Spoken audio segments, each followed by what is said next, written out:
us here call him friend. He and I've got to know each other over the last few years. But Taylor Moore is a couple of things. Number one, he's the most interesting man in the world. I don't know who that guy did the commercials, but that was not the real guy. Taylor is also the real Jack Ryan in that he was an analyst with the Central Intelligence Agency, and then he became an officer, and he was out in the field.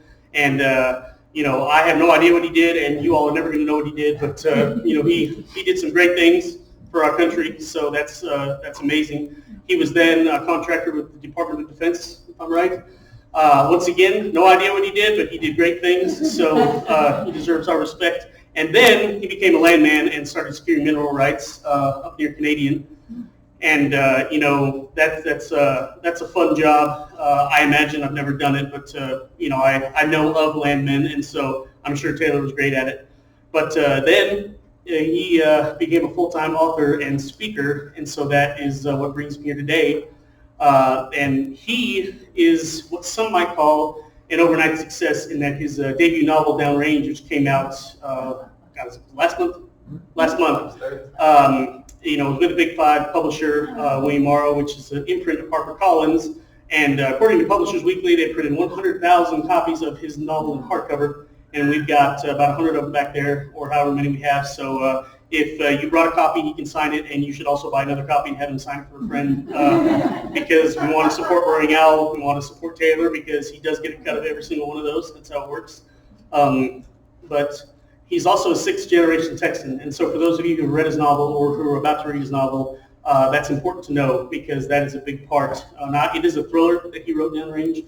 It has a DEA agent, Garrett Cole, but it is also a family saga. It is Shakespearean in some ways, and it is a Western. So I really think that it's got something for pretty much everybody here. So listen to what he has to say, and what he's going to tell you is that it took him a lot of years and a lot of work to get to have his debut be such a big deal in New York publishing.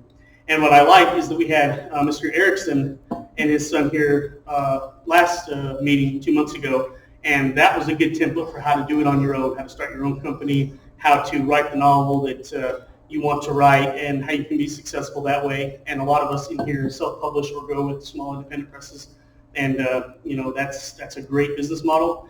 Taylor was one of the big deals in New York publishing, which is what most people call traditional publishing. It's how it used to be before small presses and self-publishing was a thing. And they are two different things. So you got to hear from Mr. Erickson, and now you're going to get to hear from somebody who has gone that other route, and the route that I know many of us, even if we have self-published and do work with small presses, would like to go because it allows for those 100,000 copies to be printed and sold. So without further ado, I present to you Hope. I was going to say, real quick, the average, from my understanding, print run of first-time authors is more like 10,000. Yes. No, and Publishers Weekly does a list whenever the orders come in from the Big Five, and what is it? I guess maybe J.D. Robb had 1 million, and there was another one that had 1 million, and then there was a couple that had 250,000, and then Taylor was right up there with 100,000. So he was not the biggest book that was printed for that month, but he was the third or fourth. So thank you for letting me give context to that number. And for small presses, if they do a print run at all for a book, it is in the hundreds usually, or the small thousands, 4,000 or 5,000. So, like I said, very different games.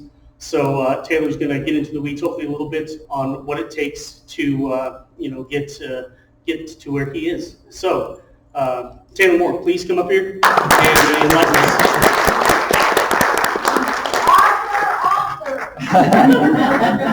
Well, I want to thank my friend Rick for having me out. I want to thank Texas High Plains Writers, and I want to thank everybody that came. I know a lot of the friendly faces out there, and then some are new. So if you came and I don't know you, please come up afterwards. I'd love to get to meet you and everything. This is a much better experience than the last time that I spoke at this event. I don't know if y'all remember a couple years ago. Now, this is pre-COVID, back when we had the good old-fashioned flu. Y'all remember that? Remember those days? Yeah, I had the flu. I had it 3 days before this event, And I literally, the first time I got out of bed was to come to be a speaker at this event. And nowadays you wouldn't do that, right? You'd quarantine and all that kind of stuff, but that was pre-COVID. And back then, it's just, it's kind of, what kind of work ethic do you have? I was like, I made a commitment. I'm going to go to this thing, come hell or high water. I'm going to get up there for 2 hours and talk, and I'm going to finish it. And I did. It almost killed me, but I did. You don't remember a lot of it, but It was there. an absolute blur, but well, even my wife, she said, because I got up and did my thing, and she's like, "What were you like possessed? Like what happened? Like because I literally was just in the car like this and got up and I said, just got to rally and do it. That's part of being a writer, and that's part of getting where I got it. Just rally and do it. That's a big part of it. But no, thank you guys for having me. Unlike the last time, when Rick asked me to speak again, I had a big, it was, I think I'd done just a presentation on thriller writing. So I had my presentation, my PowerPoint and all that. Being the Intel guy that I am, we always have to have, a presentation. So we got our photos and our charts and our maps, and we're always doing kind of a who we're going to blow up today kind of a thing. So I'm kidding. We'll see how humor go along with it. But this was more my story, and so I said, you know what, I want to make this more interactive. I want this, because the people, I know it's a Saturday morning. Some people out here just killing time till lunch, and that's fine. But then there's some people, as Rick said, that are trying to get to that next level of trying to get a big publishing deal and all that, and that's great. Because before you even get into that, and you want to be a writer, and you think of that, it's almost set up that it's impossible, right? Kind of haven't you almost heard like it's an impossible feat to get that done? Well, it is hard, but it's not impossible, and I'm proof of that here. There's a couple other authors out here that are proof of that, and you can do it.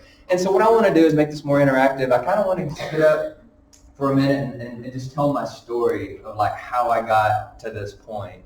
And some of you have lived it with me, so some of you will know it well, and some of you will probably hear things that you thought you knew but you didn't know, because I'm gonna kind of tell it warts and all, and then so what I'm gonna do is kind of run through my story, if that's okay, and then I did this kind of a key takeaways afterwards. And I thought, well, we could open up for like discussion or questions or whatever, and kind of do it that way, and I want to kind of tell my story because I think when you hear the key takeaways, you'll go, oh, because of these things, this is how he came to those conclusions.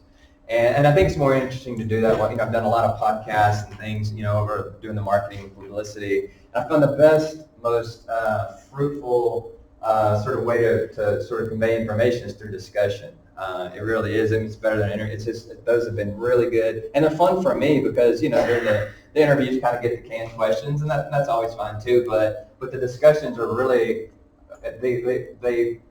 they pick at me, and people start asking questions that I never thought about, and I like that. I think it's good, and that's fun. So what I'm going to do. So don't be scared off by this paper I have. This is to keep me from going off on one of my trademark tangents and going too far in the weeds on something. So I love the fact the way Rick phrased this, and if you didn't get the quotation marks in overnight success, it's tongue in cheek because it's not overnight. And I think that's probably, how many times have you heard you hear about this band and they're like, they just came onto the scene.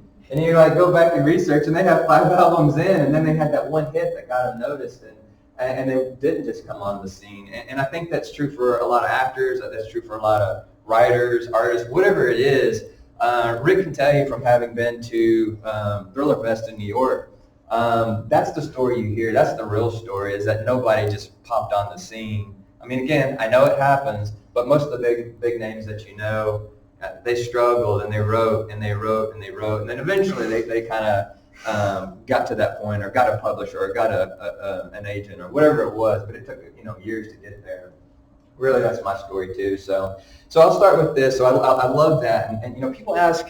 There's a lot of different ways to sort of phrase the question of like, well, how long did the book take? How long did it take you to become a writer? How long did it take you to get published? How long? There's a lot of different ways, and so I'll kind of go through all that. But the answer to that is it took 3 to 20 years from the start, right? Right, because when does that really start? Is it when it starts with the desire in your heart? Does it start from the first time you started writing, or does it start when I said, this is the book I'm going to send to publishers, and I guess the answer is all of the above. When I say, how did I get to where I am standing right here? It's all of the above.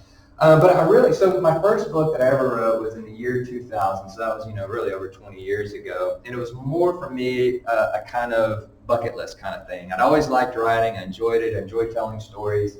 I never thought, I'm going to get this published. Maybe it sort of crossed my mind. I mean, we all think that, right? Like, how cool would that be to be a writer? But again, it's kind of one of these, like, things that you'll never quite grasp. So I wrote this book. It was a young adult novel. I was back home ranching with my dad, and it was just one of those deals. I said, I just want to see if I can do this. And then it was kind of like, again, like, saying I want to run a marathon and check that off the list. And so I did, and, maybe I kind of thought I was going to do something with it, but never really tried. But it was a young adult novel. It was a fun novel, and I liked it. And it showed that I could do it. I could start and finish a book, which I give a lot of, people ask advice. I say, if you want to be a writer, start and finish something. Because that's really the true test of it, isn't it? I mean, anybody can just write something. And I tell people, if you just enjoy writing, this is your release, and this is just fun for you, then write 1,000,000 books and never finish them. But if you really want to, get that book deal, start and finish a book. So I did do that. At least I had done that, a couple of decades ago. And, as time went on, I'd write a little bit here, write a little bit there. Never really finished stuff because I was working, doing all the Intel stuff, as Rick pointed out. And so it wasn't until 2015 when I moved up here that I started writing again. And it wasn't because I wanted to be published or anything. I kind of had to do this to save myself a little bit. I spent a decade working in Intel. I was an Intel guy. I kind of, for a lot of people, you are who you are in your career, and that's who I was. And we ended up moving up here because my wife is from Hartford, and we started having kids, and there was a death in her family, tragic death, and so she wanted to get up, be close to her mom, and help. And all that entailed me having to give up my career in Intel. And I was doing very well at the time. I was kind of rising in the ranks and doing all these, I was on the up and up, and it crushed me to have to leave that profession. So I came over here, sort of reinvented myself at 40 or whatever I was at the time, and started working oil and gas, and I actually liked it. It was good, but it wasn't. It was a humbling job. It wasn't where I was in Intel, where I was briefing 2, 3-star generals, that kind of thing, and I was kind of the go-to guy, and it crushed me. And I remember being pretty depressed. I mean, not like clinical depression, but I was in a funk for sure, And so my wife said, you need to go talk to someone at a church. And so I went to Trinity. Trinity has a sort of a counseling program there, and I said, man, I just need to talk to someone. And I went one time, and I talked to this counselor. I was probably one of his assistant pastors. Couldn't point him out in the lineup to this day. I don't know. I couldn't tell you who he is or what his name is, but I remember him saying something.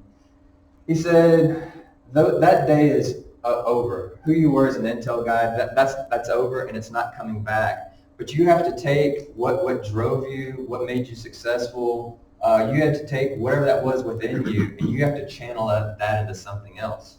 And at the time when he told me that, I didn't know it was going to be writing. I had no idea it was going to be writing. But lo and behold, as a landman, one of the first places that I went out and drilled a couple of wells was on a landowner up near Perryton, Texas, named John R. Erickson, who you just mentioned. We're out here, wrote a little book called Hank the Cow Dog, and I had never read Hank the Cow Dog, didn't know anything about it, but kind of looked it up. I was like, wow, this is kind of a big deal. So went up there and started talking to John, and it's kind of funny if you guys know John. He's pretty matter of fact and a man of few words. Yeah. and it can be kind of intimidating, honestly. He's a nice guy, but kind of intimidating. But I remember telling him, I was like, oh, you're right. I'm a writer too. And he's like, well, what are you writing? And I said, nothing. I don't remember exactly how to put it, but it was something like, doesn't sound like you're much of a writer then, And I was like, yeah, I guess I'm not, But no, he encouraged me to start writing, and I read his book on the subject of writing. I think it's called Storycraft, and I read it twice, and I would highlight it, and I took it out to John, and I was like, show me, you talk about this, tell me more about this, and so John would tell me about that. And so I got my laptop, and when I was going up to Canadian, Miami, and Perryton, and all these through Pampa, and all these places, I would always have my laptop with me, and if I had downtime, I was waiting for a meeting, whatever it was, I was writing. I was writing. I mean, be sitting in the cab of my truck writing or having lunch, whatever it was, I was writing. I was waking up earlier, I was writing. And again, I went back to young adult. Kim remembers this because she helped me with that one. And that was always what I sort of gravitated toward, was that young adult writing. And so anyhow, I'm working on this, having fun, joined a group called Story Brewers, and got to know a bunch of writers here, and was really found something special, found something I enjoyed. I was finding what that pastor had told me, you need to find this again. I was finding that. And so that was really good. Now, I'm doing this all in the oil and gas thing, and as many of you know, in the oil and gas industry, it has its ups and it has its downs. And I wrote it on the way down. I wrote it pretty far, but eventually I was laid off in the oil and gas industry, and of course that was hard because I'd reinvented myself, at 40, and here I am, and trying to reinvent myself again, and ended up finding a job in farm and ranch real estate. And that was a neat experience. I did that for a very short amount of time. It was the year 2016, and like commodity prices were terrible. Oil and gas was gone. There was an election going on. Nobody was doing anything until they saw what was happening. And so I think I made negative $5,000 as a real estate guy. And so my wife hates when I tell the story. I'm not gonna tell it, but she just like, didn't you always want to be a writer? I think this will cost us less money. I think this would be less money. And so we, we were in a position to do it. We're big Dave Ramsey people, so we paid off our debts and had a nest egg, and she's got a good job. She's a pharmacist. So this was something that could be done. If we wanted to try this, we could do it. Unfortunately, along the way, again, yet another sort of one of these weird deals. Real estate didn't work out. But I was down in Clarendon, Texas, looking at a property down there, and in this office was a Bethany Claire. And again, this guy that was taking around is like, hey, there's a writer that's here. And I said, I'm a writer, and so he says, well, I'll introduce you. So I met Bethany Claire, and she was, of course, if y'all know her, super nice and super helpful. And she's like, man, you ever want to try self-publishing or whatever? She's like, I'm doing it, and I'll help you out. So I took her up on the offer and, started meeting with her. And whenever it came time to, decide if I wanted to try this full time, my wife was like, well, why don't you talk to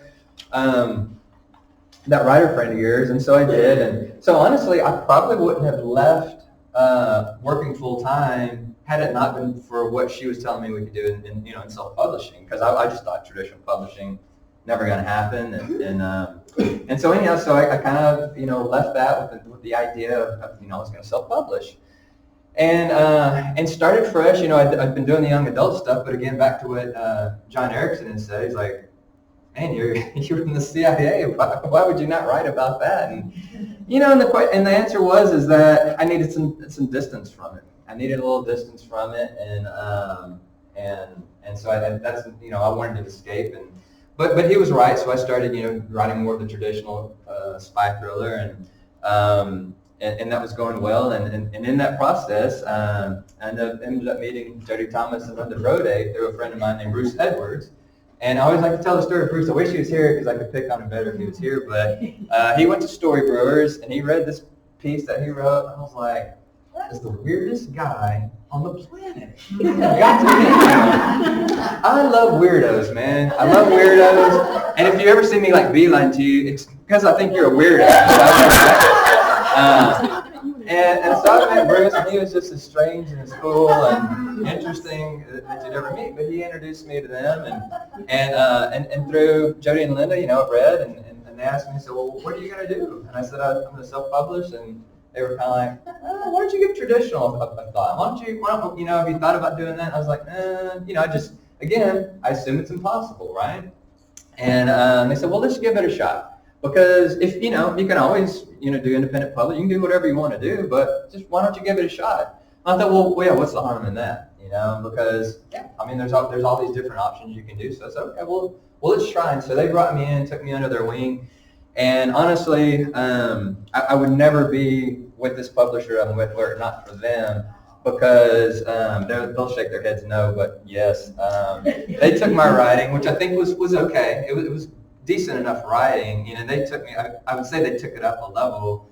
They took me up like many rungs, And it was through their mentorship and their guidance and help and honestly just watching what they did.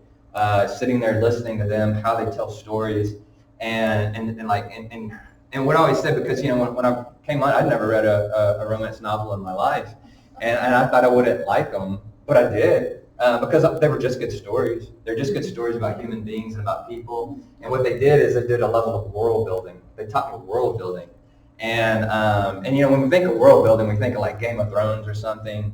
And I guess maybe technically that's more world building, because the worlds that they write and what I write, they exist, but maybe they not fully without these characters. But they built this world that I wanted to go into. I wanted to live in the places that they were creating.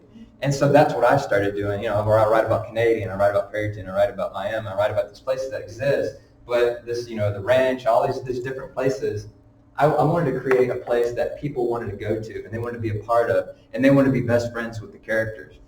And that's what they did, and that's what they taught me. So, fast forward a little bit more, they're teaching me, they're helping me, and I think that's why I need my notes, because, it's all just a blur to me, honestly. But so this was, so I'm doing this over the course of months, and then, so I ended up and said, okay, well, I had that book, and I said that was I guess that'd be the summer 2017, the book was ready, queried agents, typical process, that everybody goes through, a million rejections, right?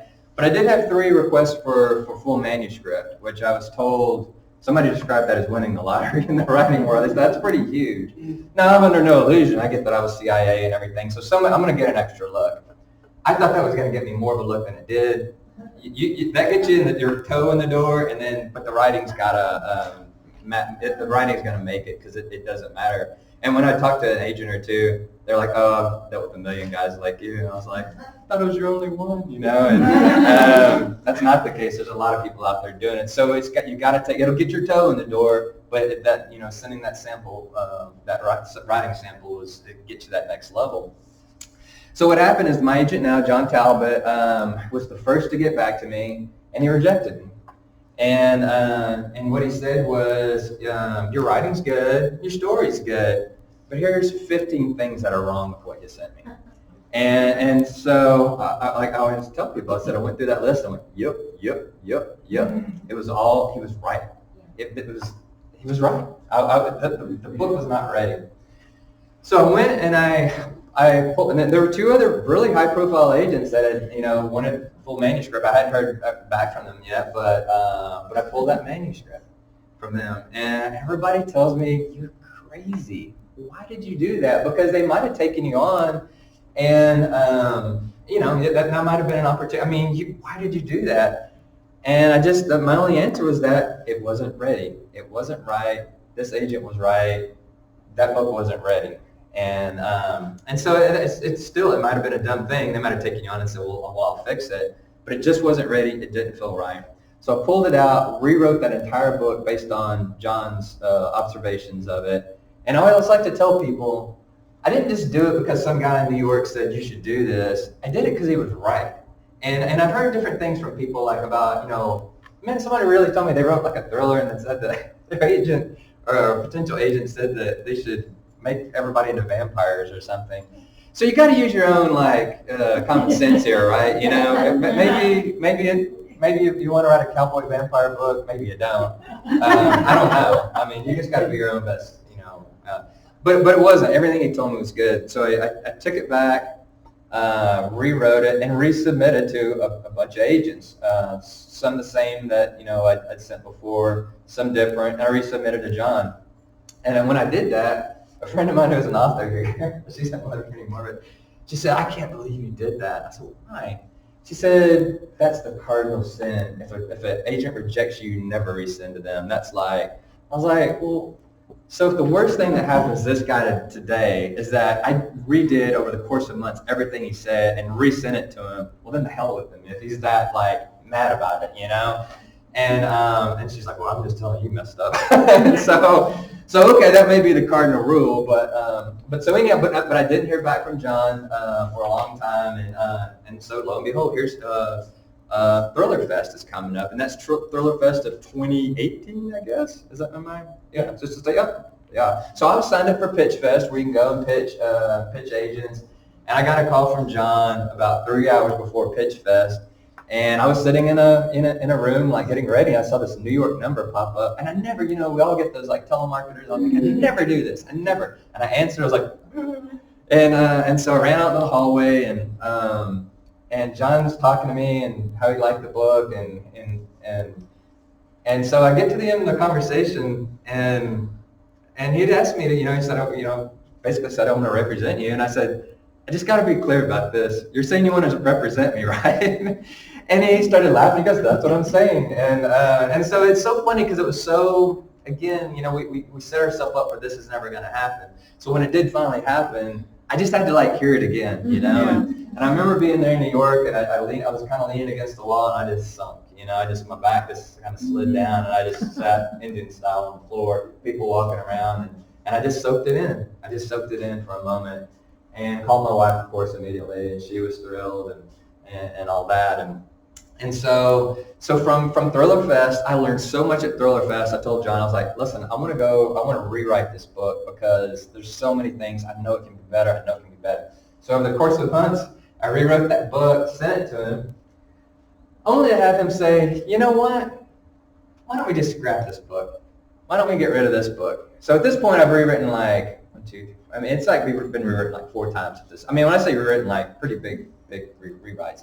Why don't we scrap this book? He said, you got this guy named Garrett Cole, and he's pretty cool. He's from Canadian. He's a DEA guy, a rancher's son. He sounds cool. Why don't we just not do that and have him in Texas, have this guy in Texas. And I was like, no, I can't do that. No, I can't, because at first you want to just cry anyway at the thought of not just remaking a book, it's remaking a series. You have to think through a series, and can you do this? And so I did, so I like to tell the stories that John did. Being the good agent who cares for my health and well-being, it was 2 in the afternoon, I said, I got to go get my bottle of scotch, and John being the careful, the guy that cares about my well-being, he's like, yeah, go get your scotch. Do what you got to do. Just start writing that book. Start writing it, And so I woke up about 3 o'clock that next morning, couldn't sleep, and I started writing. It was the best writing I'd ever done. It was just flowing. And it was that chapter that you guys read, the one about it's when Garrett comes home for the first time and sees his dad. That was the first chapter that I wrote. It's about 50 pages in the book. But that was the first chapter, and I was like, I can do this. And so flash forward again, from that was in the fall to going into 2019. I'm rewriting an entire book from scratch, trying to develop a series, and then go on to, I guess that'd be 2019, Rick, when we were at Thriller Fest. The book still wasn't ready, but I was giving it to John. He was loving it. He was like, this is good, we're on to something here. And so he wasn't planning on pitching me, but there was a friend of his, in the writer community, a senior editor with William Morrow and David Highfield. And he's, if you don't know him, he's kind of a big deal. He's the one that first did Jack Reacher, and I think he has Don Winslow and Patricia Cornwell and a few of the bigger writers. And so John said, I wasn't going to pitch you until it's completely done, but he said that John was saying, he kind of asked, or John asked him, what are you looking for? He's like, I'm looking for an outdoor series, something big. And so John's like, so he launches into this, he's like, I got this guy, he's former CIA, he's writing about this, Texas High Plains, DEA guy. And so he said, Dave was like, don't tell anyone. I'm interested, and so John and I again, this is like if I were writing me in a screenplay or a book. So John's like, we got to go have lunch, and so we're at this really cool New York restaurant, sitting there. I think we had a 3-hour lunch, and John was like, here's this opportunity, but let me tell you, I'm just going to lay it out everything. Here's the people that I know. Here's who I think would do a good job. Here's our options. We could do an auction, or we could go with an exclusive. But here's what I've learned, and here's who these people are. Tell me what you want, And so I like the idea of David Highfield and Harp and William Morrow. They've done really good. They've done a lot for his other clients, and because when John asked me, he says, what do you want? I said, money isn't as important to me as setting me up for success. I said, I want to be set up to do this for the rest of my life. And I said, so, obviously you want money. I mean, it's not like it wasn't a factor, but I said, really what I want is a good editor, someone that can get me out there and get readers interested and help promote me. And he said, I think William Morrow might be the way to go. And I can't complain so far with that. So that's how that sort of came about. So, it's still over the course of that next, so up until 2020, and again, as I told you, warts and all, there were still multiple rewrites on that book. And one at my own peril, and Jody and Linda will remember this, I went too far with my edits. John had told me to do something, and I was like, I can make this even better. He hated it, absolutely, positively hated it. And I was in trouble because I don't know how to really describe this to you, but I'd made his edits and his changes, but I'd made so many more. He wanted things reversed back, and it was almost irreversible in a way. I know it's hard to explain that. You'd be like, well, why don't you just go back to like the way it was? But I couldn't, because there were some things that were wrong that needed to be fixed, and I did fix them, but it didn't make sense. So it was hard, man. This was a low point for me. And I remember like my wife, and this is like a funny story. I mean, again, you're writing this in a book. It'd be like almost too cliche. But I remember my wife comes home, it's on a Saturday, and I'm sitting out in my backyard in the sun in a lawn chair like this, and I've got like a beer bottle in my hand, there's like empty beer bottles at my feet. I mean, it would be too cliche. And I was just like almost in tears. She's like, what is wrong with you? I can't do this. I just can't do it. And I always describe when you do this to a book, I said it's like you're trying to fix your car engine and you like pulled everything out. And then you turn around and you go, oh my God, the whole car engine's in pieces. Like I was just ranking it apart, and I ended up with this. How am I going to put it? That's how I felt. So she pulled me together. It's like, you can do it. You can do it. You can do it. And these guys helped me too. But so eventually I did. But I tell you all again, warts and all, because even to the point where I almost had a publishing deal, I was almost ready to give up because I thought it just takes so much of you. It takes so much out of you. And it tests your limits because you think, I'm pretty good. Maybe I'm not that good. Maybe I'm not good enough to put the pieces back together again. Maybe this isn't for me. And even at that level, I had the agent, I had the interest, I had all this stuff. I was almost ready to give up on it. But I did it. We got it back together and had it. They sent, John sent it to or William Morrow and David, loved it, and they started negotiating the deal. So that's 2020. So that was, one of those weird years where everybody's like having the worst year of their life. I was like, yeah, best year. But yeah, COVID, who cares, man? We're publishing deal, And so from there you think, well, that's good. Wrap it up, put a bow on it, and put a hardcover. And no. So then your editor gets it, and he decides he wants to make his changes, and they're not for the faint of heart. They're, big changes. I mean. And they're good changes, they're positive changes, but then that goes into that rewriting process of months where you're sending it like, yeah, this is good, but you know what? I still think it could be better. I think you could add a chapter here. Get rid of these 5 chapters. Who cares? You mean the chapter that I worked 2 weeks on to get perfect? Yeah, that one. Get rid of it. Well, if I get rid of that one, then the next 5 don't make sense. I mean, that's how it is, This is how it works, and but again, learning from these ladies, got to dig deep because that's just the job, And so anyhow, ended up getting them in. They ended up doing the arcs and everything, which turned out to be really cool and fun and neat. And so I just finished that debacle, only to have to realize I got to write a second book.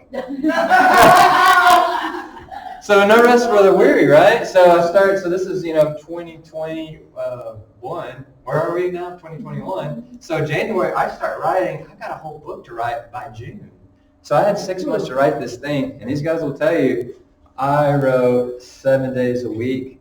I wrote every day, morning, night, 7 days a week to try to get that thing in. And they always say that second book is really hard. I don't know why, but when I told my agent, he's like, He's like, that's classic. He said, that second book, because you spent so much time on the first one, it's like, oh, now I got to do this again. He said, after you do this one, he said, you'll get in the groove. He said, you'll get in the groove. But he said, it's kind of a funny deal. So I spent 7 days a week, literally almost killed myself to get that book in. And I took an extra month, took till July. But I got that turned in only to have to get ready for the marketing publicity of book one. And this is what nobody ever tells you, the dirty little secret. It's like having kids or getting married, that first year. Everybody goes, how's that going? It's like, that sucks, man. Like, I can't do all the stuff I used to do. My wife's always mad at me. And having kids, like, yeah, dude, they'd cry all the time. Nobody ever tells you about this because they want the. So that's how that marketing publicity, that was a morning to night, week on end, constant barrage of where you almost hate yourself. You get so sick of talking about yourself, you don't even like you anymore. You don't know why anybody would listen to anything about you because, it's new to them, but it's not new to you, and you feel this weird. But it's okay, and finish up. You get used to it, and I'll be used to it by the next go-around, but only to do that, and then finish that up to have edits from book 2, and let's rewrite this thing. Oh, and by the way, the Taliban have taken over Afghanistan, so everything you ever did in the book, on book 2 is wrong, so you got to, redo that. So anyhow, so that's kind of where I am and what brought me up to this point. And so good, wonderful, great.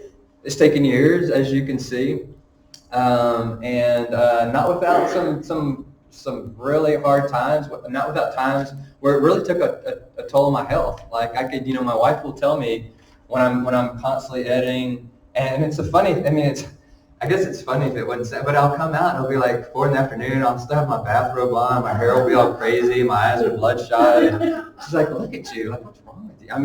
You look like Albert Einstein. It's like the weirdest thing. I'm all disheveled and crazy, but, part of the process to get it done and all that. So all that to say, so I went to, so that's what brought me to this point.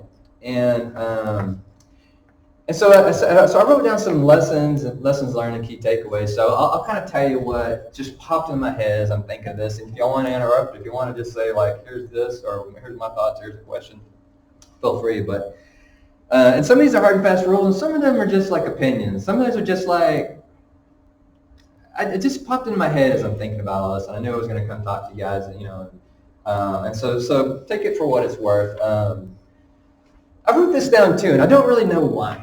But it popped into my head. Who here has read Stephen King's On Writing, his book On Writing? Yeah, probably most people are. It's a great book. If you haven't read it, you should read it because it's just interesting. He's a phenomenal writer anyway, and he writes I don't want to call it self-help, but it's almost written like one of his other books. But it's really good. But I remember him writing something that I read years ago, and it always stuck with me. But he basically said something like, not everybody is cut out for this. And I remember it made me mad when I first read it. It's like, oh, you've had all your success and you're telling other people you can't do this. Well, it kind of made me mad. But now that I've been through it all, I kind of understand what he means. Because there's a certain level of talent that you have to have. And but there's so much more. There's so much of that punishment. How much punishment can you take? And because there's a lot of that goes on in the business, and there's a lot of it running up to that first published book, and there's a lot of it after. And I remember Jody and Linda telling me before, because I was, as everything's taking so long or whatever, and they kind of said, enjoy this time, because once you get on the hamster wheel, remember that? It never ends. You'll have deadline after deadline after deadline, and that's fine. I'm glad where I am. But those deadlines loom, don't they? And they loom large and they loom heavy. But so if you want to get to this level, it's not without a lot of hard work that gets you there, and a lot of hard work after. And it's probably not everybody is cut out for it. You have to sort of you got to have that talent, but you have that next level of like drive. And I don't know if that's exactly what Stephen King meant, but I kind of, it resonated with me now. The next thing I wrote down is writer's right. And we've all heard that, right? And I wrote this line, and I think it's so brilliant. I don't know. I put it in an interview. No, it's not brilliant, but I said the road to publication begins with 1,000,000 words. And I think it's a good thing for people that are looking to maybe get a big publishing deal. A million, it sounds like a lot, right? I mean, it is a lot, but it's really not that many words if you think about it in terms of like, I mean, maybe that's 10 books or whatever, but to get there, it takes a lot of practice. And I think there's a lot of people, and I've heard this, I've heard multiple people tell me that there's a lot of writers that will get an agent, and the agent will say, yeah, this is great, you're a good writer, here's what I want you to do to fix it. And they said a lot of writers never do it. They'll get the agent, they'll get that major run, but they can't change what they've done. Man, you better. And I'm not saying that's always the case. I'm not saying it's 100%, but I'm saying you better be ready to write, rewrite. And again, another one I have on my bullet board is writing is rewriting. Writing is rewriting. So if you want to do this is a business, and you can talk, if you want to be artsy fartsy, that's great. This is a business, and if you want to do artsy fartsy, do it for yourself and enjoy it. And but you got to recognize that this is a business, and when an agent or an editor tells you to do something, you got to listen. You can argue some finer points, but at the end of the day, you are a cog in this machine. You are, and that's what I've learned as a writer. Because I'm the writer. I am a cog in the HarperCollins machine. And that's fine. I'm fine with that. It's a good machine, and so I'm fine with it. But that's one of the takeaways. Write what you know. We always hear that one, right? I think that's important. I think it's very important. I was writing things that I didn't know 100%, and moved to something that was writing what I know, which was the intel world and counter-narcotics and all these kind of things. And you may say, well, I'm an insurance salesman. What? I can't write a book about selling insurance or whatever. There's still things that other people don't know. It might be where you're from. I was writing what I know because I was writing about the Texas Panhandle because I spent so much time as a landman doing that. And that's unique. That's unique to a lot of people. Your own family dynamic is unique to a lot of people. And so I think that writing what you know is very important. I think you can build a world for readers that they have not been into and is going to be intriguing. And I wrote down CJ Box as a little side note because it's about a game warden in Wyoming. And I remember people saying, you should read CJ Box. And I'm like, game warden in Wyoming doesn't sound that interesting. Who cares? Well, it's very interesting. It's very good. And it's extremely well written. And it's that world building that he does. It's a world that exists, but it doesn't exist for me because I've never been to Wyoming. I'd love to go. I really want to go now after reading his stuff. But he creates a world of people that he knew, and it's fascinating. Character-driven versus plot-driven. And again, this falls into that category of this isn't hard and fast. This is an opinion. I am a big believer in character-driven in everything because, for a variety of reasons. I think plot-driven stories are good, but boy, you better have a damn good plot, man. I mean, it's got to be a really good plot to make it a bestseller or whatever, something that's going to be. And I'm not saying we've all read good plot-driven novels, but I think they're fewer and far between. If you ever want to read a really good, if somebody said if there's one book you have to read as a writer. On Writing by Stephen King is good, but there's another one called The Secrets of Story by Matt Bird. If you haven't read it, it's really good, and it gets into a lot of that sort of character-driven stuff.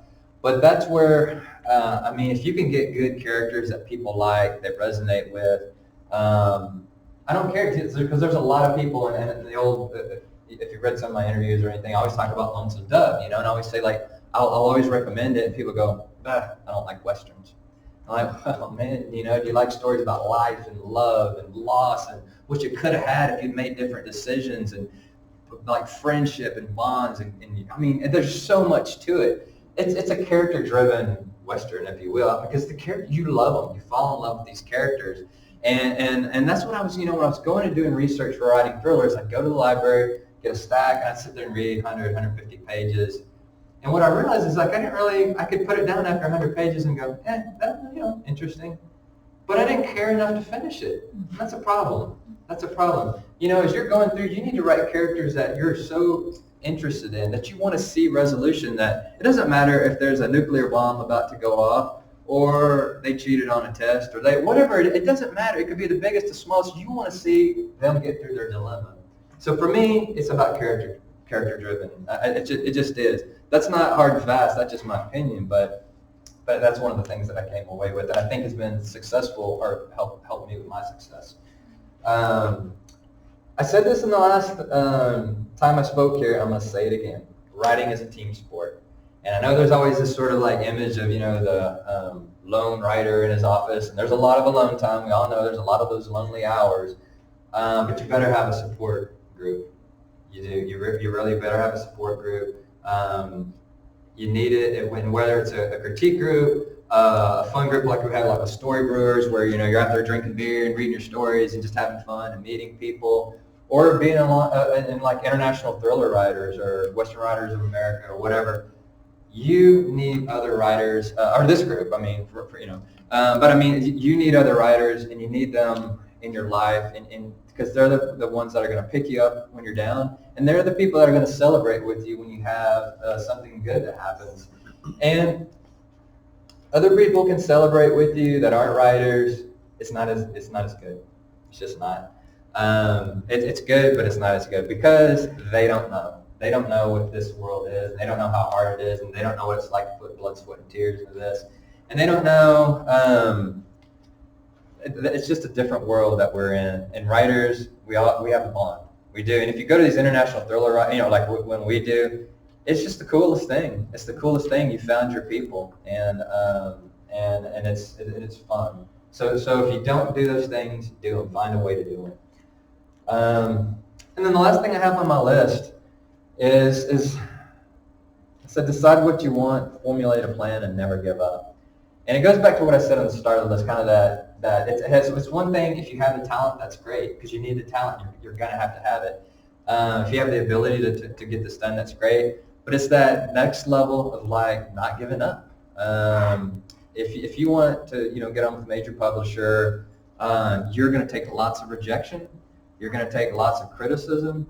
You're going to take sort of insurmountable odds of things that you think, I'm not going to be able to do this, and you just have to do it. You just have to set your mind that this is something I'm going to do, and nobody's going to stop me.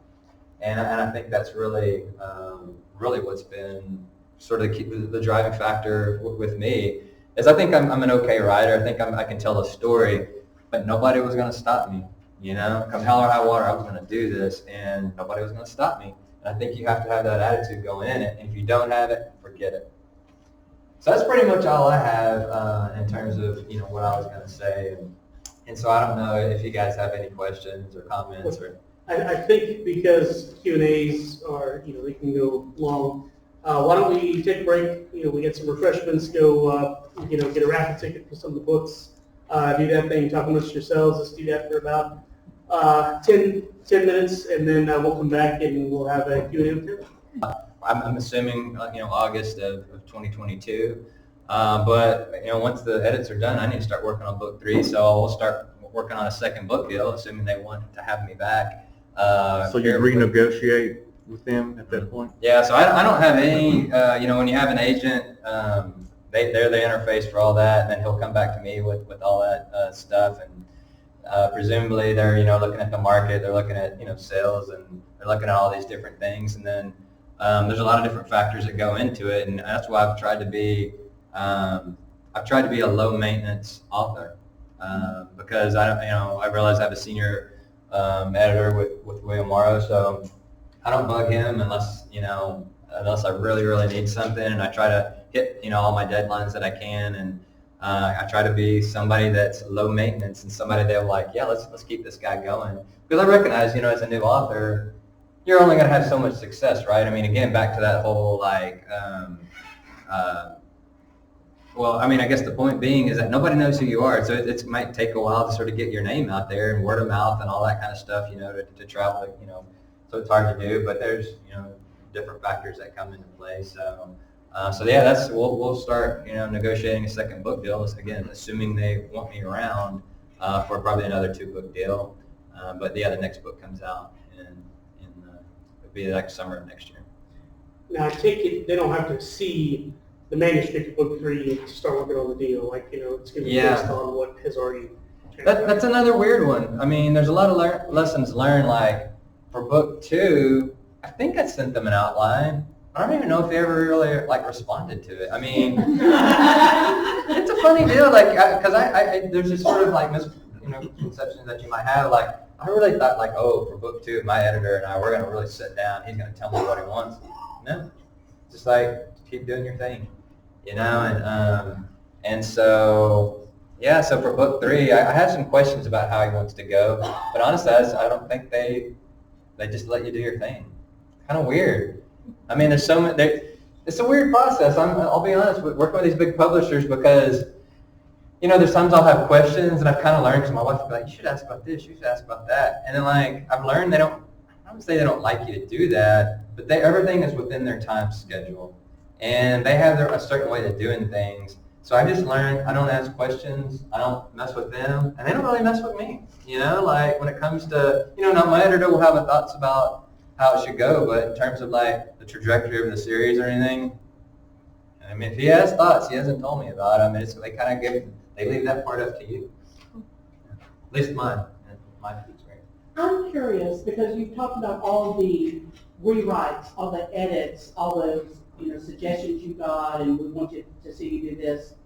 Do you feel like that changed the essence of the story you wanted to tell, or just the way you told it?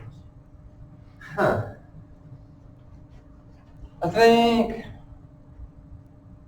a little bit of both. That's a good question. I mean, it didn't change it in a way that I wasn't happy with it, but it changed the tone for sure. Like, when I originally wrote it, it was a lot more violent and a lot more. It really was. It was honestly a lot more violent, and so that's one of the funny things. I had this torture scene. These guys probably remember me reading it or that, and I remember when I first wrote it, I kind of glazed over it. And my agent was like, no, man, you got to ratchet that up. I want to smell the burning flesh. I was like, dude, you're talking to a writer. Be careful what you ask for. So I freaking turned up the volume. I turned it up to 11, And he thought it was great. And so here's the deal. So Jack Carr, who's the real big deal in military thriller writing right now, he writes some good torture scenes and people, and so I heard him in a podcast say that people always go, "That's my favorite part when you like tortured this guy or whatever."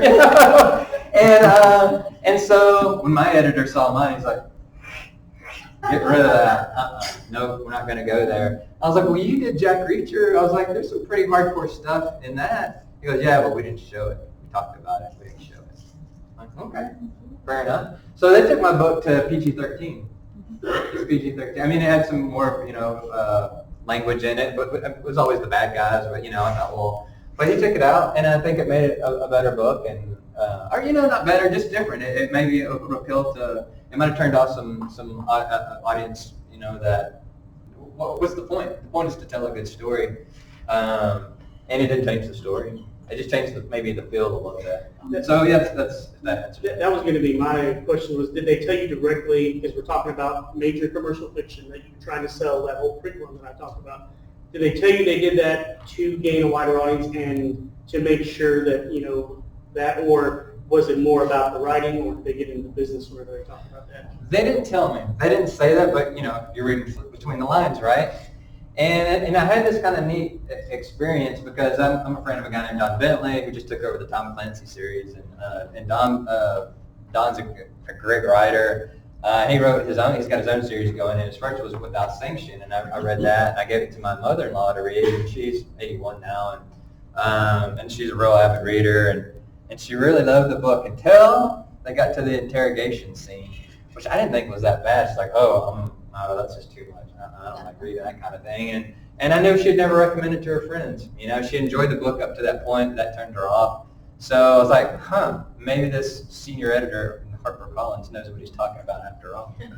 So you got to, like I said, remember, you got to trust people. You got to trust. Now my agent, again, he was like ratcheting it the other way. And that's what Jack Carr does. So he's been tremendously, I would kill for Jack Carr's success. May have one day. You never know. But so you get the point. That's why I say some of these things, it's like a hard and fast, and some of it's opinion. And I can't tell you what's the right or wrong thing to do, but I'm happy we go this way. I'm happy because I want everybody the point isn't to like gross anybody out with the torture scene or make it squirmy or whatever. The point is to entertain and for people to have fun. And I want to bring joy into people's lives with a good thriller novel where they're just pumped. That's what I want. So for me, this is what's good. Yeah. I would assume you got the endorsements through the publisher, is that how? But it's a combo. Yeah, so some I knew just through writing circles, or like Don Bentley I knew, Philip Meyer I knew. But some I was introduced to through the publisher. I mean, again, that's why it's good to go to Thriller Fest or just Thriller, any kind of thing, because you meet. So some of these guys, it was through my publisher, but like Mark Graney, I was like, hey, I sent an email. I was like, hey, Mark, we met back at Thriller Fest in 2017. It was wonderful meeting you. Love your novel series. So would Mark, would he able to pick me out of a lineup?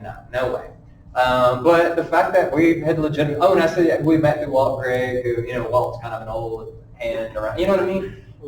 Those kind of, Walt, he's great. And so, so those kind of things help you. So some I knew, some I didn't, but some I could at least sort of like be like, hey, we've met through this mutual friend. And I'm sure he's like, oh, okay, well, that's cool. And so that's why some of those things are important to, you know what I mean?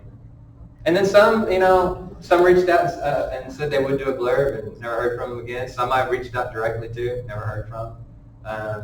So yeah, the rejection never ends. Did they actually read the book? What's that? Your endorsers, did they actually read the book? I didn't. They normally don't tell you if you don't ask. Yeah, I didn't ask, but some of the things that they said led me to believe that they at least read some of it. And then some, like I had one guy text me right after. He's like, "Dude, we need to talk," because he was in the film business too, and he's like, "Have you sold rights yet?" And I said, "No." And he's like, "You're gonna have interest," and he was right. And I've had lots of interest in Hollywood, so I know he read it because he read it all the way through, and he was like, "This is yeah." So I'm assuming some do at least read enough to where I read the blurb. I was like, you read enough to come up with something pretty accurate, or it wasn't like you were writing something that wasn't my book. Well, it's very impressive, your endorsements. Thank you. No, I appreciate it. No, that's one of the neatest parts of this is that those guys were my heroes, and to have a guy like Mark Greeny or whatever on the cover, it's just cool because you're reading them and you want to be them. The fact that in theory he read it, and at least he's endorsing it, and that's really neat.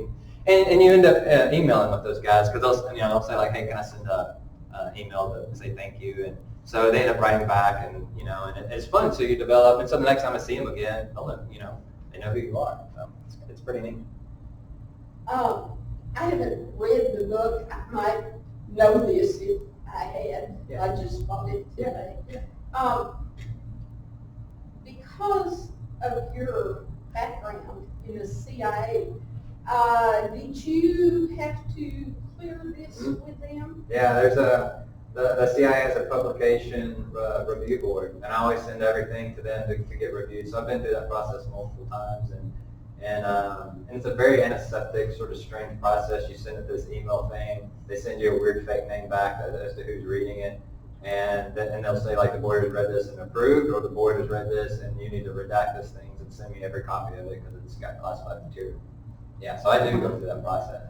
So even, this guy's a DEA agent because you had CIA characters, and this one had to go through that too? They say, so I do have CIA characters in this one too, even though the main guy's DEA, so they go through that, but supposedly they coordinate. I don't know if that's, I don't ask. Right. I tried to talk to them one time, they won't talk to you. Kind of a follow-up. Did you said you're in the habit of doing this, but did you send this specific book or the other things that you've done because of the content or because you have that requirement? Yeah, it's a requirement. I mean, if you wrote a children's story about puppies, would you legally be required to send that to the CIA or? Well, honestly, The answer is probably I'm probably supposed to send everything, but I don't because I think I just kind of use common sense and I don't want to like burden them. But I've sent them articles before, like that I've done. If it mentions the CIA or something, if it mentions anything, I'll send it. But if it doesn't mention them at all, I just try to use common sense. And if they ever got mad, I'd be like, I'm sorry, it was about fucking so. Trying to like not burden you with anything, But I try to err on the side. Whatever they trained in. Yeah. Wasn't their bag. Exactly. Yeah. Do you have a title for the second book? Oh my gosh. How did you bring that up? Yeah, because I remember how hard it was for the first one. Yeah, I was gonna say, let's go back and go through how many titles you've had for this one before they told you it was downrange. Yeah. No, we're in that process right now, and my editor said he wants something that feels like this. It's like, because I'll give them like 25 or 30 titles to choose from, and they never like want that one. And if you ever want to talk about sort of pushback, he wanted something on the first one. I was like, I can't think of anything. I'm happy if you want to do. And they're like, no, what else do you like? And so downrange, it came down to a few. Downrange was one of them, and I said I like that one, and they liked it too. And then so I think that's going to happen on this one because they want something with the feel of something. And I try, I really do. I know, me too. They don't want mine either. Yeah. It helps having been a headline writer. I've learned that. Yeah. So yeah, I mean, so no, that's a good question. And I'm in that process. And yes, technically, I'm supposed to be sending them, Yeah. but I don't know if anything. I've sent them a bunch, but not like what they're looking for. But they're doing the artwork right now, which is fun. So I sent them a bunch of pictures of what I'd like it to look like, or not what I'd like it to look like, but what it looks like. Okay. Oh, yeah. So this is my first meeting, and I'm brand new to writing. Yeah. This may be a very elementary question to ask you, but you talked a lot about sources that have been helpful, like the Thriller Fest and getting involved in these kinds of things. What's been the best source for that kind of opportunity for you? So I think kind of like what I said is getting in a good critique group with people that are a lot better than you are. And like to take that a step further, being open to criticism, to how to make it better, how to get better. So all these groups are good. Doing the social ones, like we'd go and drink beer, and and that was fun. It was fun because you're having fun with other writers. The big international, local, well, like international thriller writers, Western writers, a million. How did you find out about this? Just Google. Well, yeah, probably just Google them, honestly, and so I don't know what you're writing, but that's where, I bet if you told people what you're writing around here, somebody would be like, oh, you need to look at this. And so that's good, but really getting in a critique group is just, there's nothing like that because you'll bare your soul to these people, and you do because writing is a very personal thing, and it's embarrassing to kind of, because this is all you, it's not like you put together a team of people put this together. This is all you. But finding a good critique group that keeps you accountable and that holds your feet to the fire and that really can tell you things about how to get better, that's what you need. Yeah, if you're new, that's what you need. And expect to not be very good. Expect for them to be like, this is all wrong. I mean, that's how I started out, and then when you get better. And expect to always learn. You're never through learning. Yeah. I learn every day. Yeah. New things, new ways to say something. Absolutely. And I think of that too, like, now that I've done this book and it's out, I think here's some parts of it that aren't very good, And I know, do y'all do that? I mean, do you still look at your own book and go, this could be better. This could be, I kind of phoned it in on this part. I can't read it. Once it's bound, I can't read it again. Yeah, that's the word. Yeah, we've all been there. Well, as your own stuff, you're too hard on some of it and too easy on some of it, and getting that third party. Well, listen. Look at it. So if you want to make it more, if I want to muddy the waters further here, remember when I said I rewrote something, went too far, and my agent didn't like it? You can over-edit. You can over-edit. And I wish he had a line. He said it was one of these famous authors that you heard, but he said like that guy would always say your first like whack at it is usually your best or something. And what he means is not your rough draft, but like if you think like what your inclination is to write something a certain way, it's usually that's probably the best. And if you overthink it, you might ruin it.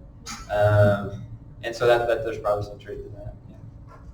I'm an artist, and I know that sometimes when I do a picture, I may set it up for like 6 months and look at it and go, there's just something wrong about that, but I just can't figure out what it is, and suddenly it will come to me. Yeah. But I know when I'm writing, sometimes I have to do that too, because I have to set it up and then go back and look at it, because right at the beginning, I'm like so defensive of it, you know? Yeah. And then when I set it down for like a month or something and come back to it, then I can go, yeah, boy, it stays there. Yeah.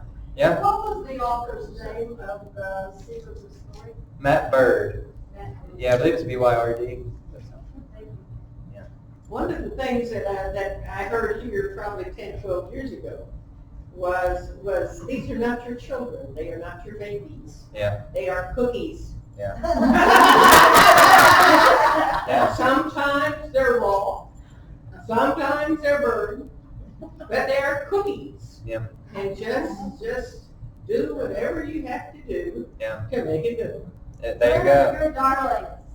Yeah, kill your darling. You know, and like I said, this is a business. It is a business, and you know, we talk about the art. We talk about it's a business at the end of the day, and you got to be you got to recognize that publishing companies, despite their talk of art or whatever, I mean, I'm saying that's not a factor of consideration, but they're investing a lot of money into this thing, and they want a return on their investment, and so yeah, there's going to be some things that will come into play, and again, as long as it's not compromising your integrity or something, or making you doing something morally that you don't feel is the right thing to do, I think that's fine. I mean, you realize that.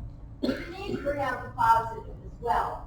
Like if you write stuff and then maybe months or 6 months pass and you go back to read it, there's a lot that needs work, but there's a lot. I wrote this. Yeah. That's brilliant.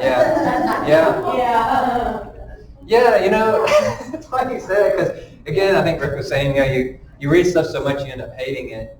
And then so I've gone back and read some passages of Downrange, and it is a funny thing, because you do this, some of them you'll do like years, depending on what you're doing, it might be a couple of years before, you kind of finished it, sent it in, and you don't read it again, and people and because people will send me like, I love how you wrote this paragraph. I was like, wow, that's really good. Well, Mom was right, and so yeah, it is funny. You can appreciate it later on when you're first doing it. You hate everything because you're sick of it.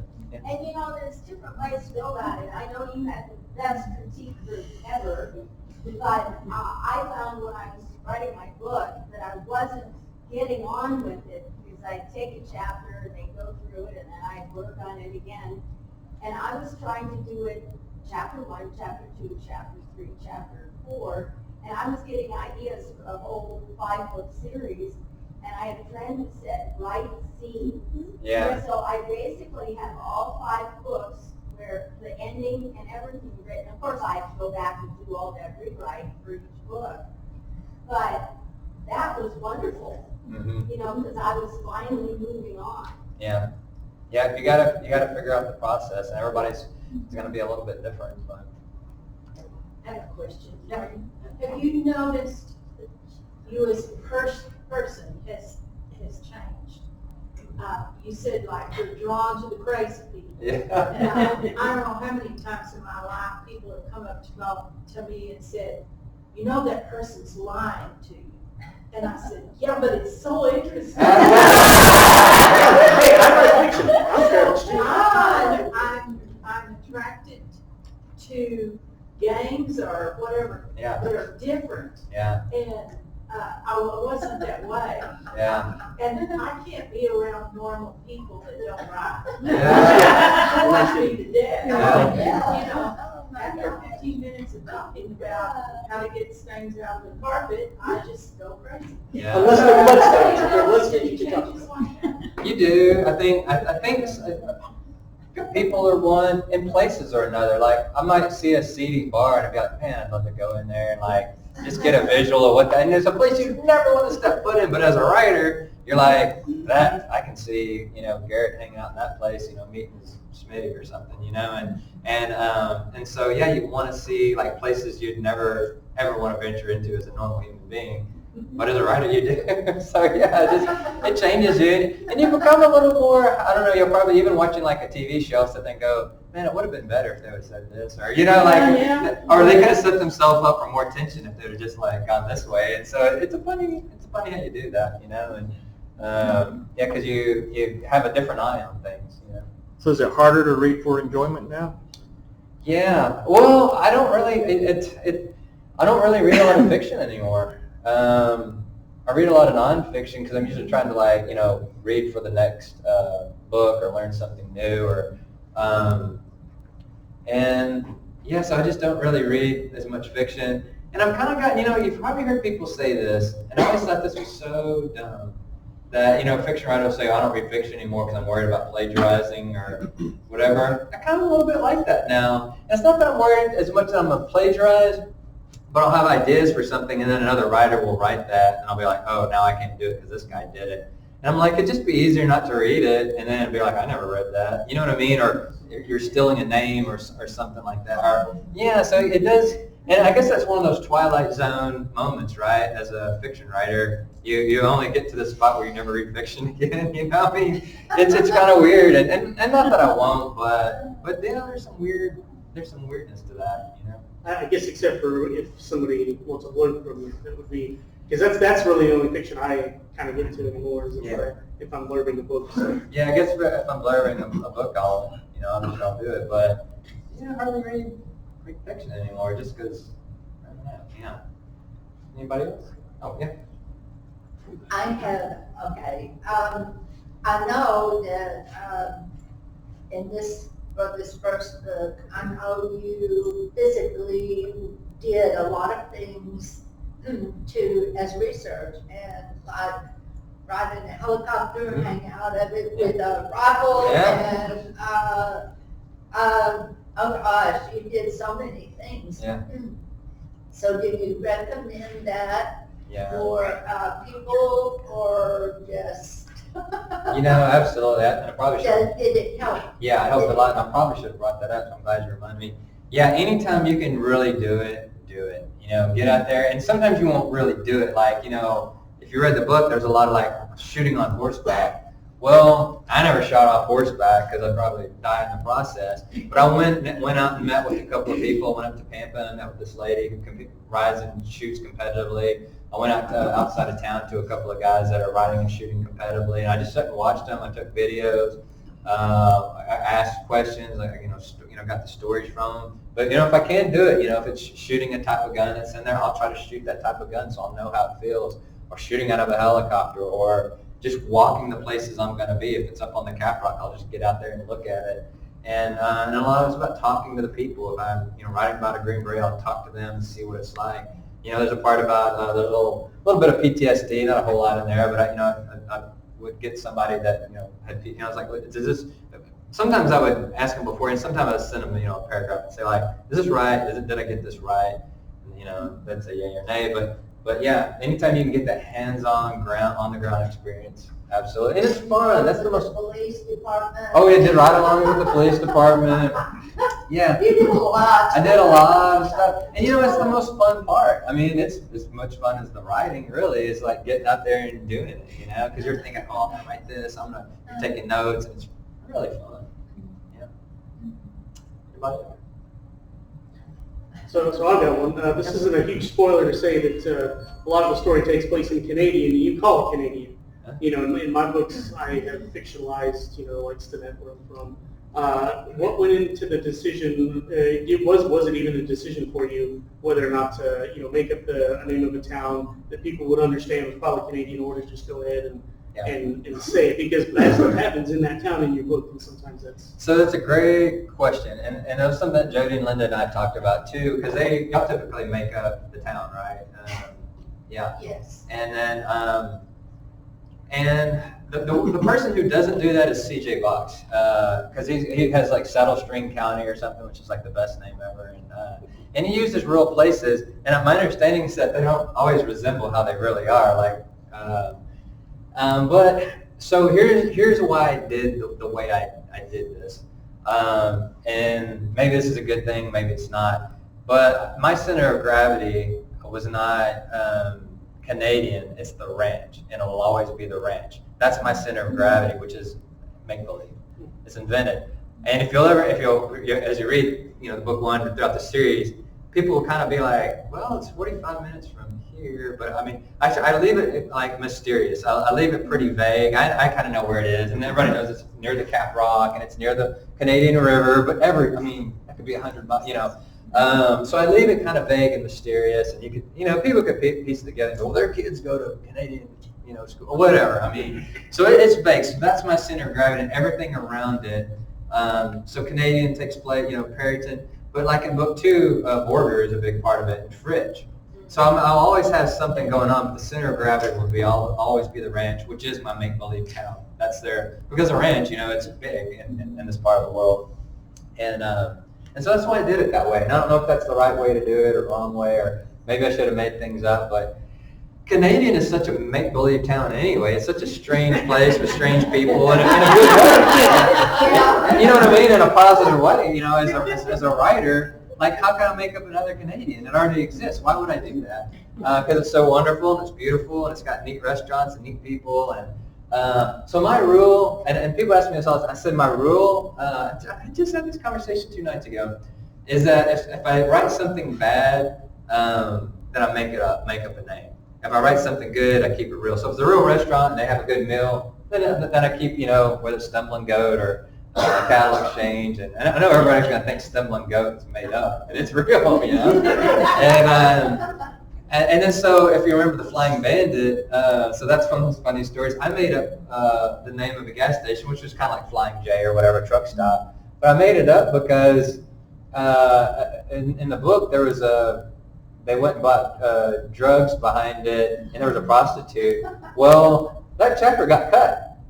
So they cut that whole chapter, so I could have just put Flying J, but Flying Bandit was kind of fun, and I had lots of neat stuff to like along with. So so it's going to be this make-believe world. And Cripple Crow's the bar, that was made up, although it was based on a bar near where I grew up, and I almost got killed at when I was in high school. And so, yeah, it was it was like one of those old honky tonks, and this bull rider came after me and tried to, crazy. So it was kind of based on a real place, and some things are on real experiences. But so that's sort of my rule of thumb. If it's bad, I try to make up something. If it's good, I try to do the real thing. Sort of related to that, do you ever worry about anything your mom or your mother-in-law or somebody would read? Yeah, but the book's pretty. There's really nothing in it that I would. I wanted to write something that people could all be proud of or whatever, and so I don't think there's anything too bad in it or anything that would turn anyone off. But I have had some criticism of stuff I don't even get into that. Yeah, I got a review. There's a good review of the book, but they said some things that kind of made me mad, and it was something that let's just take it out of context or whatever. And so you're going to get that. You're going to get everybody's going to try to find something to nitpick, but yeah, no. But I want something that everybody can enjoy and that everybody's going to like, and it's to be fun, and you know what I mean, like that kind of deal. But no, that would be consideration, because they always say write like your mom is dead, that whole thing. And I guess there's some truth to it. I can see that, but yeah, for the most part, I want to do something positive and good, something everybody can read and be proud of, And I wanted, I wanted everybody. I love West Texas. I love Penn. I want people to be proud of it. And for the most part, people that have read it are proud. I will say there, of course, classic. The bad guys in the story.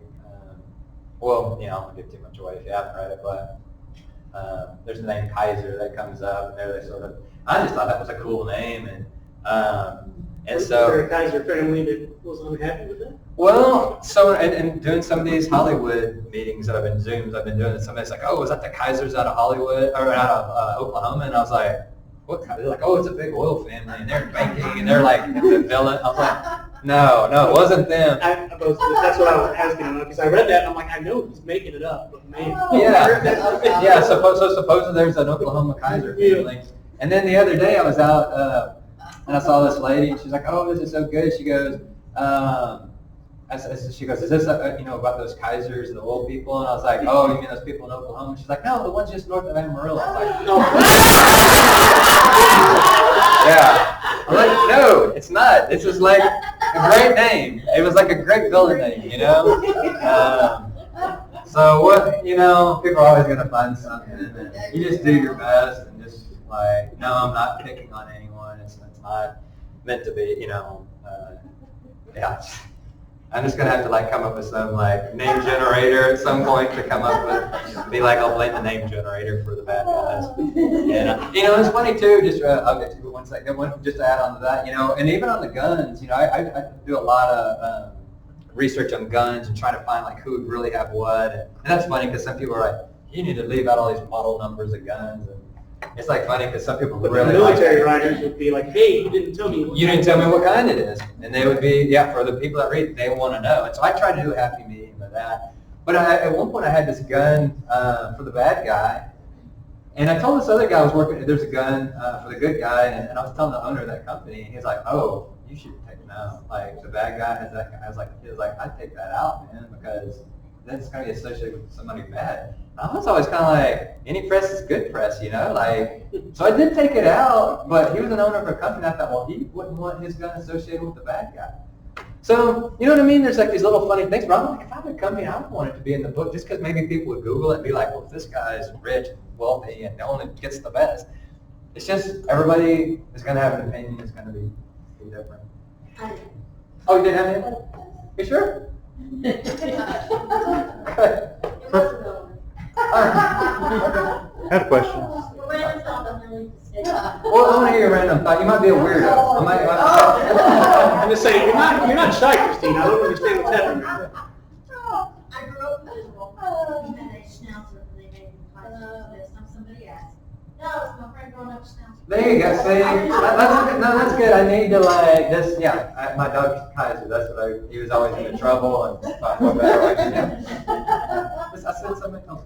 I just wanted to share because of the name thing. I write science fiction and fantasy, Yeah. so I'm always making up names. I have gotten into the habit of looking things up on the internet. Yep. You wouldn't believe how many times there's already something by that name. I know. So, it's like, how can I manipulate this? I know. Names are a huge thing sometimes. I know. I Google and try to make sure that there's nobody super famous with that name, or try to make sure that there's not somebody who's if it's a lawyer and I name him that, and there's not a practicing lawyer with that name. Yeah. I do try to do that. Or sometimes I have come up with and just, that's a great name, and I'll put it in there and I'll Google it, and it's like, that's like a super, famous person, but I spelled the name differently. I'm like, nope, can't do that. So Yeah. I hate names. I hate names. So they say you're not supposed to read your reviews. Have you been reading? So that's funny you say that too, because my agent, he's like, normally I tell my authors don't read your reviews, but he's like, go read your reviews. And I was like, don't worry, my wife is already reading them anyway. And so they've been good. They've been good. So fortunately, on Amazon, I think it's 4.8 out of 5. And so I've got a couple on there that are bad. And some are one said it was too violent. It's first of all, if you would have seen with the original version, you would have been having to go see your psychiatrist or whatever. But secondly, it's a book about a DEA agent. And on the cover, he's got an AR-15 hunting the bad guy. I mean, what did you think you were going to read? And then what about my marketing copy led you to believe that this is not going to be about you? Yeah. And I got one recently that was a bad one, and they just didn't like it. And fair enough. You don't like it, you don't like it. That's okay. Not everybody's gonna like everything, and that's just the reality. And the review, like reviewers, like people are writing. I got a really good one from the Providence Journal yesterday. One of my favorite ones I posted on Facebook, and it was a really good one. So, you're going to have good, you're going to have bad, but the reviews have been good. I think most of Goodreads has been good, and it's just one of those things. I do read them, I guess, but I don't really obsess out. I mean, usually my wife will say, "Hey, you're up to 100 or what, whatever." So I'll check it out. Yeah. Anybody else? I was just going to make a comment about, the gun, describing the guns in how much detail. I have noticed something, and it originated with my father, who was not a writer, but was a World War II veteran, and at my cousin's insistence, wrote something for a family book about what he experienced in World War II. And he was in the Signal Corps, but one of the main things they did was lay telephone lines to the front lines, and they were in charge of all the vehicles. Well, when I read what he wrote, and it was really interesting, but the description, you can find out the gauge of every motor in the motor pool. The general story that he wrote was very compelling, but when he got to the vehicles, you could reassemble them.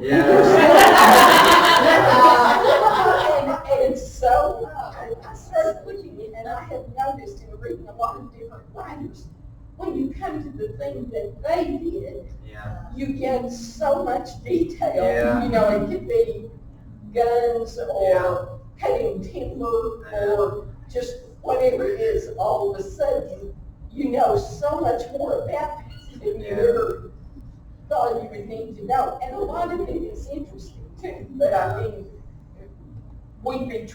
people read something and know what the author did for a living before he started writing. That's a good point, and that's one of those, like, I guess there's no right or wrong answer. For me, my thing is I never want a reader to skim, ever, not a single sentence. And so if I ever hear somebody that's skimming, and nobody's ever said they skimmed, but if they ever did, it bothered me. And so I really want to make it crisp, quick, and somebody's like, oh, I don't care. Because even Tom Clancy, as much as I love him, I mean, geez, that guy, you could operate a nuclear sub after you read some of these books. And I end up skimming a lot of that, because I'll be like, okay, fine, get back to what the characters are doing. So for some people, depending on what level writer you're at, what they just talked about is what you call pacing. So if you ever heard somebody talk about pacing in a novel, that's what that is, because getting into the detail on that, if you go 5 pages on how to assemble this, gun, then that's when the reader's going to skim, or they'll put the book down. So that's I just wanted to point out for some of you, that's a really classic example of when somebody says the pacing was too slow or the pacing was good. That's what they're talking about, is how to handle that. Because every writer wants to empty their notebook. That's a journalism term, but they all want to do that. And so it's keeping in the things that actually matter to the story and not telling him how to, rebuild the entire engine. But if somebody's going to die because a piston is thrown and it, goes through the neck or whatever, okay, describe how the piston is put together. But I love that, because you don't often see, a really good example, because, sometimes, the pacing was excellent. Well, what does that mean? That's a good example of it. So, sorry. But that was a Tom Clancy thing, and you had an audience specifically because of that. That's what I say. It's not right or wrong. I just personally, I'd skim a lot of that, and I liked his stories, I liked his writing. I just didn't want to read everything about it. But there's something different now, and there's this little thing we have called Google.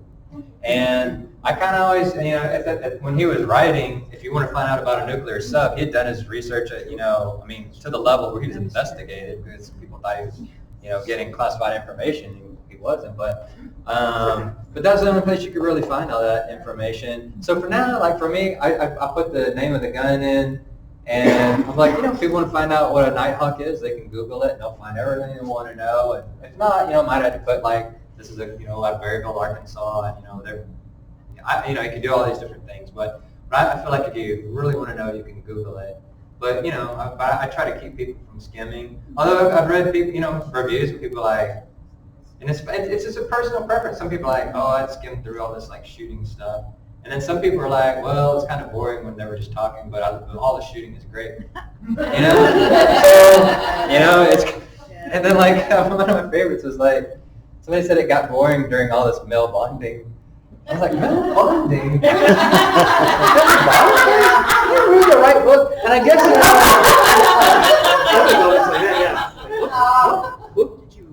yeah, and it's like there's a part where Garrett and the little boy go hunting, and I guess that was the part they're talking about because, I guess technically it didn't fit the story, although that was kind of the purpose, is that the kid was kind of coming into his zone, and that was part of it, and he was getting closer to Garrett, so I thought that there was a purpose. There was just all that male bonding. So, okay, sorry. I think we've got time. Who's got one last burning question they want to ask in front of the group, and then Taylor's going to go back and sign the books y'all bought, right? Right? You bought books? Okay. No, but seriously, one last question. Who's got it? All right, well, then thank you, Taylor. That was excellent. And back there at the back, I don't know if Dallas has some place for you. So.